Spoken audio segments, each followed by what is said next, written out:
If you want to understand how the Atlantic slave trade even became possible, you have to start with the Jolof Empire, because in the 1440s, Jolof was one of the main gatekeepers of West Africa's Atlantic coast.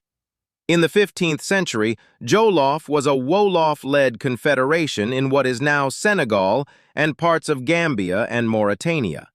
It wasn't a random cluster of villages, it was a centralized monarchy.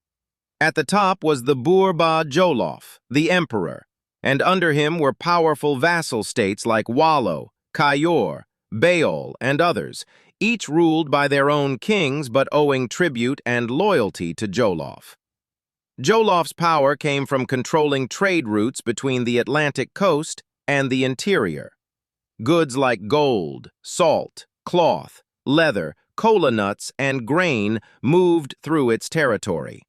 That meant Jolof sat at the intersection of Atlantic trade and trans-Saharan trade linking West Africa to North Africa and the wider Islamic world.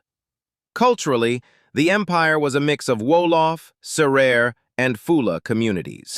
Many people practiced indigenous religions, with Islam present and growing, especially among elites and traders.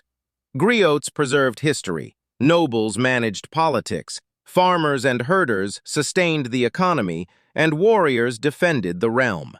This was a complex black state, not a blank space on a European map. Militarily, Jolof had real teeth. Its cavalry, supported by horses coming through Saharan routes, gave it reach and speed. That's part of why it could hold together a confederation of different states and project power across Senegambia. So when the Portuguese began appearing off the coast in the 1440s, they were not discovering an empty shore.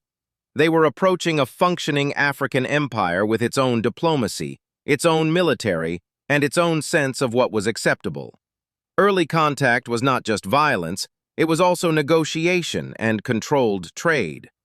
Jolof rulers could decide when to trade, what to trade, and on what terms.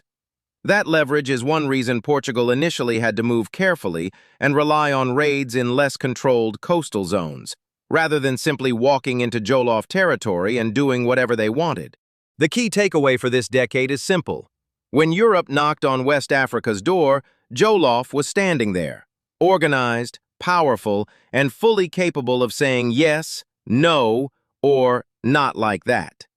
This is the Africa that gets erased when we start the story with slavery instead of sovereignty.